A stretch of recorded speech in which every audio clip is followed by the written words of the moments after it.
Welcome, Miracles Tribe members and members of our Miracles Attraction community on Facebook.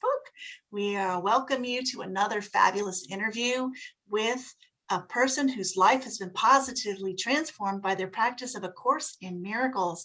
I'm Teresa McGallagher, joined here by my partner, Carly Judd Hardy, and today our guest is Amy Torres. Carly's going to tell you a little bit about her. Thank you, Teresa, and a warm welcome to you, Amy. Yes, so Thank nice to you. have you here with us so we can get to hear your story. And a little bit about Amy. She has taught A Course in Miracles since 2004. Her focus as a spiritual teacher has been on using the body to discover God mind.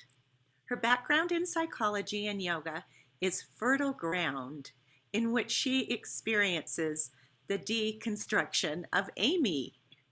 Often I call it the character Carly or the character Amy. She is the author of Sweet Dreams of Awakening, a book of blessings, which is a companion to the Course in Miracles workbook practice. We'll love to hear more about that, Amy. And she also offers a mighty online course called Workin' the Workbook, with over 365 video lessons and abundance of support material for the Course in Miracles workbook practice.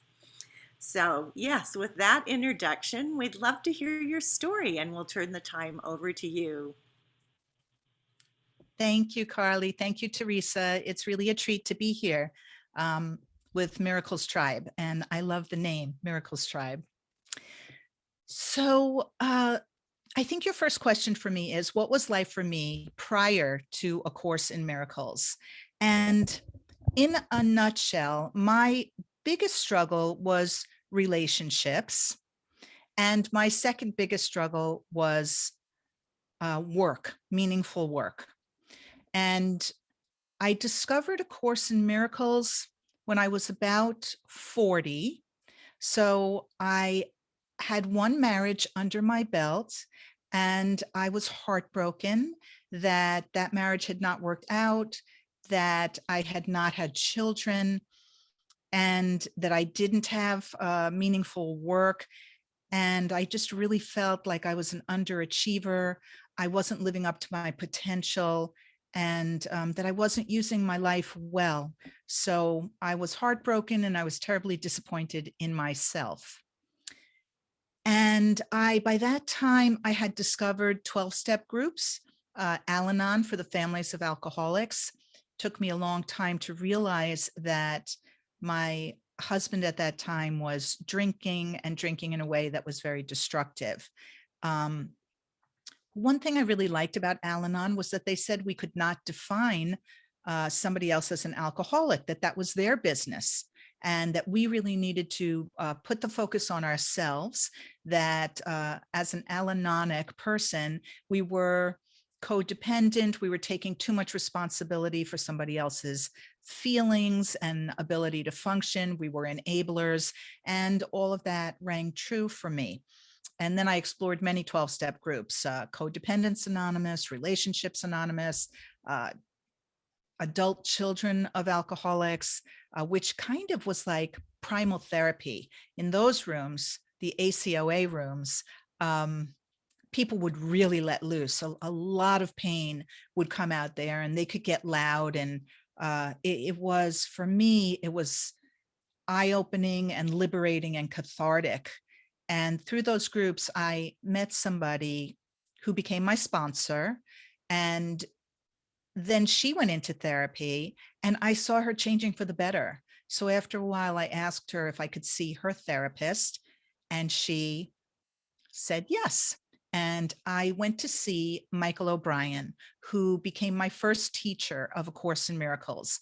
At some point early on in therapy, he mentioned this book to me and showed it to me. He had it in his office. And I flipped through it and saw all the Christian terminology, and I did not resonate with that. And I just told him that I didn't want to do the course, but I hoped he wasn't a fanatic of some kind, because I did not want to start over with another therapist. So he didn't push it. And that was my first pass at A Course in Miracles. Like many course students, I rejected it out of hand. And I know many people who have A Course in Miracles on their bookshelf for 20 years before they really pick it up and look at it. In fact, I ran A Course in Miracles study group in New York City for about 7 years, from about 2004 till 2011, something like that. And the way that group started was that someone came to me and said that in her laundry room, where people would leave books to exchange freely, somebody left A Course in Miracles. She picked it up and wanted to read it, but it was too hard. And maybe we could start a book club and our first book could be The Course, which I found hilarious because I knew if it's your first book, it's also going to be your last book. You're not going to get through the course very quickly. But that's how the group started. And so where am I? Let me just look. So what was life for me like prior to A Course in Miracles? So that gives you a good sense of what was going on. I hadn't had children. I was heartbroken. My marriage didn't work. I expected to be married to one person for the rest of my days. I didn't think I would ever need a 12-step group. I did. I was humbled. I was introduced to a great therapist. There I found A Course in Miracles and rejected it. Then I met the man who was going to be my second husband. And after a few years, that wasn't going at all well either. I felt very trapped in that relationship. I was still in therapy. And I went back to Michael and said, remember that book that you introduced me to? I think I really need to look at it. And at the same time that I asked him for the book, and by the way, he pulled the book out, he let me look at it again. And I said to him, I think you should give me this book, because I literally felt like I didn't have the strength to go out and buy the book, figure out where it was. And he just said, it's yours. He just gave me the book. So I went home with A Course in Miracles. Yeah. And, I was holding on to it. It was an object that just represented love for me and my therapist, real caring for me. And I was just holding on tight.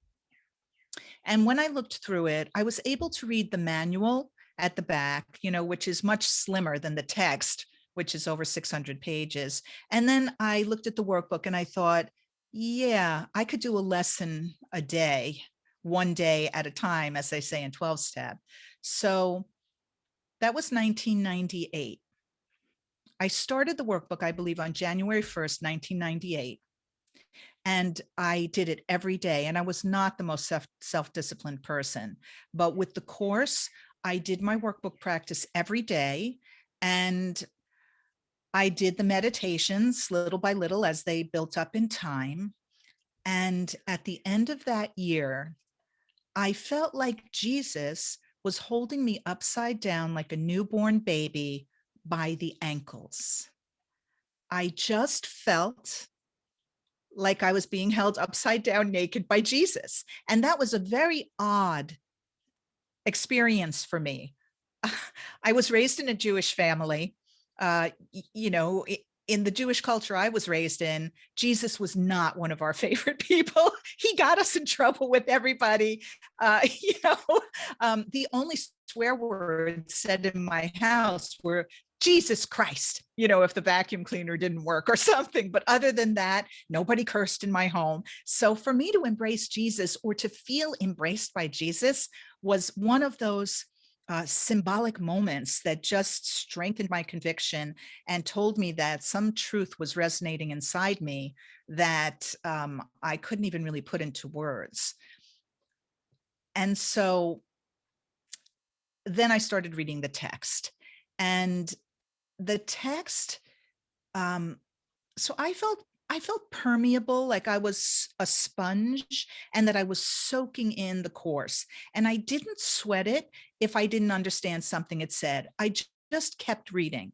And in my New York class, I would often say, if we would get tripped up on something, I would just say, keep reading. And usually our questions would get answered. So as I read the course, I would feel these inner clicks of recognition. That's true. That's true. That's the answer. Why do bad things happen to good people? Boom. I would feel like I got an answer. Why is God so cruel and punishing? Boom. I would get an answer.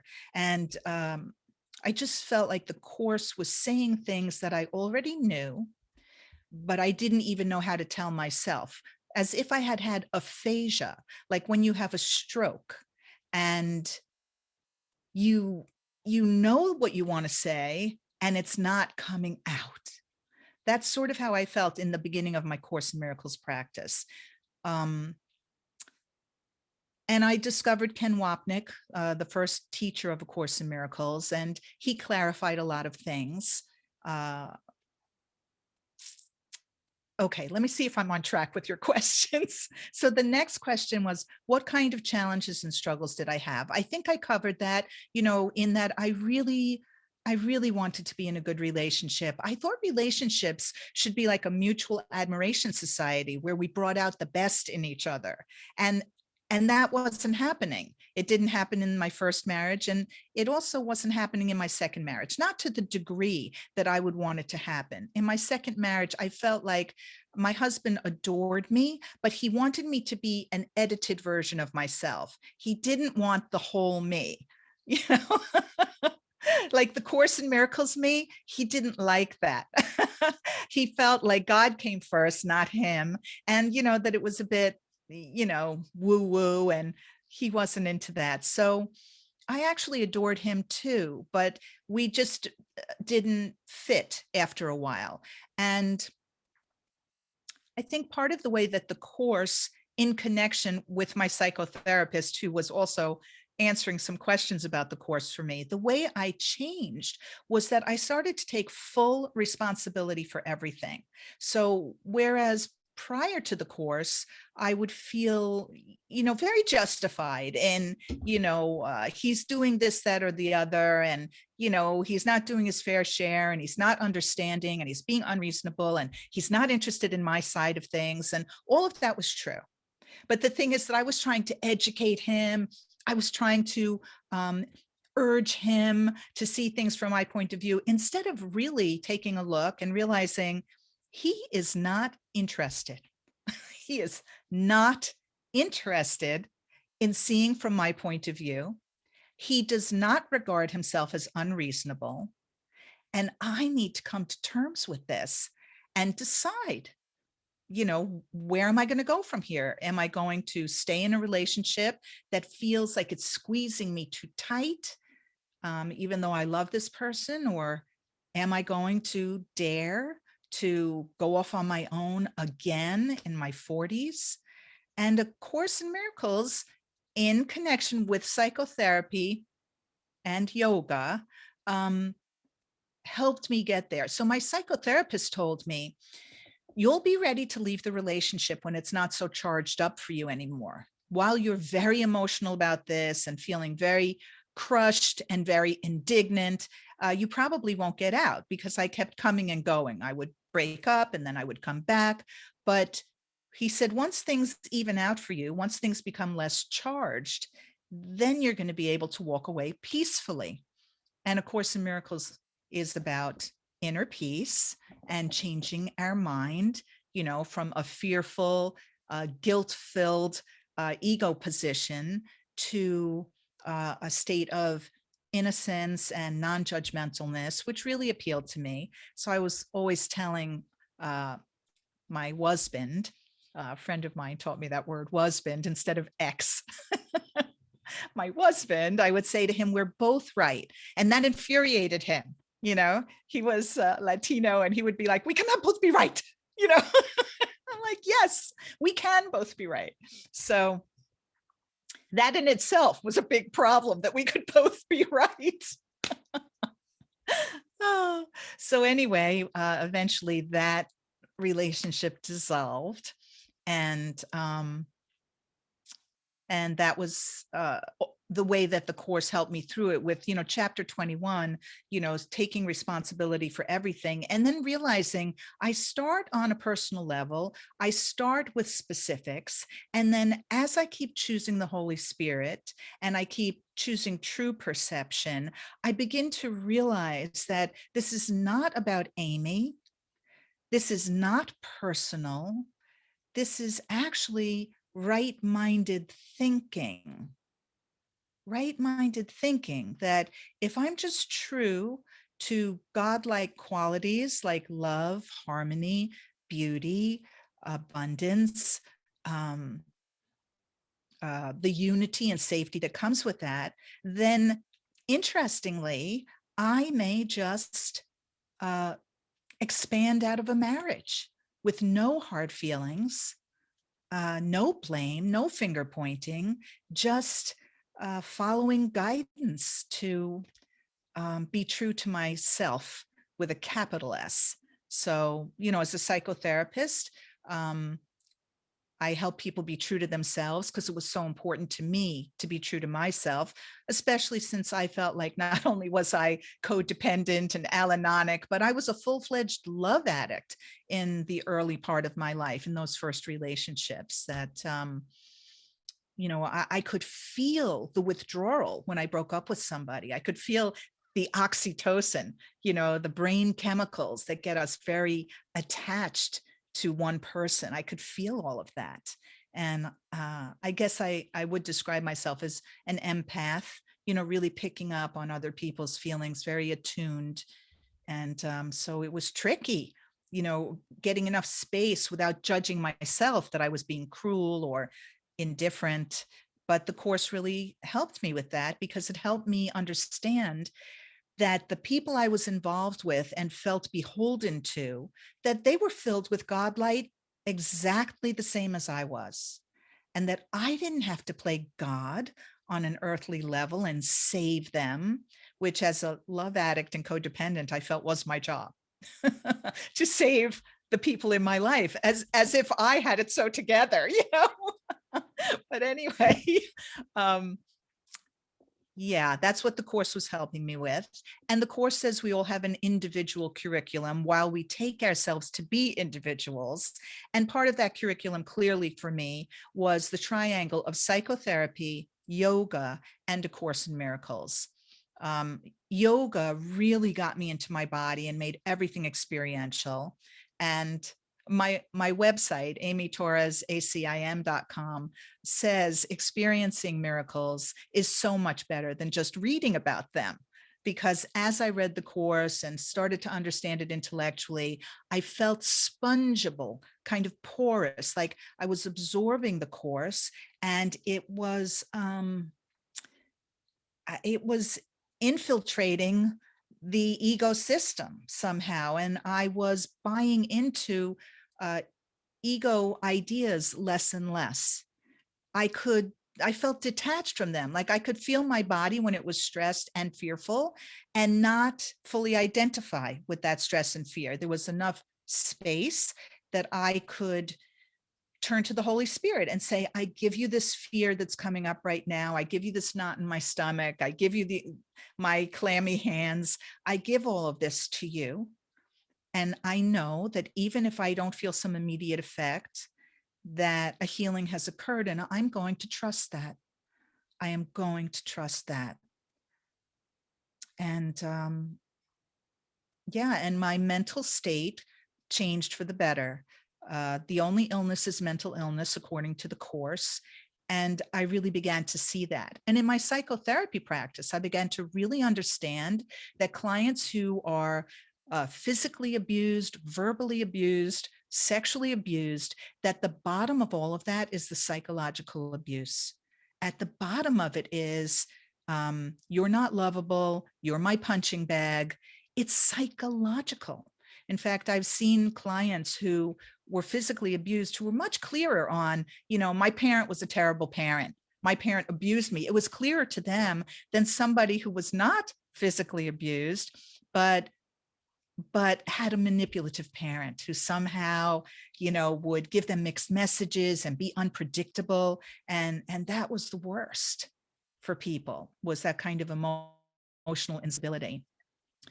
So those three, psychotherapy, A Course in Miracles, and yoga, just helped me understand human nature, helped me open the body, and helped me embrace the wisdom of the Course. Now, let me see how and when did I find ASIM? I think I told you that. And what has been different after ACIM? I think I've said that too. I'd like to know, Teresa or Carly, is there anything else that you would want me to touch on? I think that was wonderful, Amy. It was thank you for sharing your journey with us. And so you're married now. Are you still married to your second husband, or you're in a third marriage now? Or you have a I'm in a third marriage, and my third husband, Scott, said that his primary attraction to me was my spirituality. So it's a very different vibration. And, just on a very personal level, there was something about my my core issues that made me feel that I was always either being kidnapped by a partner in a relationship, or I was taking someone hostage. And they say something like that in Al-Anon: we don't have relationships, we take people hostage. Or we're taken hostage. And I really felt so sympathetic to Patty Hearst when her whole drama was playing out. People, you can Google Patty Hearst if you're not of this generation, and the Stockholm Syndrome. And to my amazement, I really fit that profile. So when I met Scott, he does not have that vibe at all. That's not going on. And it just felt like a huge opening, that this person was really into my spirituality and not trying to hold me hostage in any way or make me be an edited version of myself, things like that. So Scott and I have been together for about 11 years now.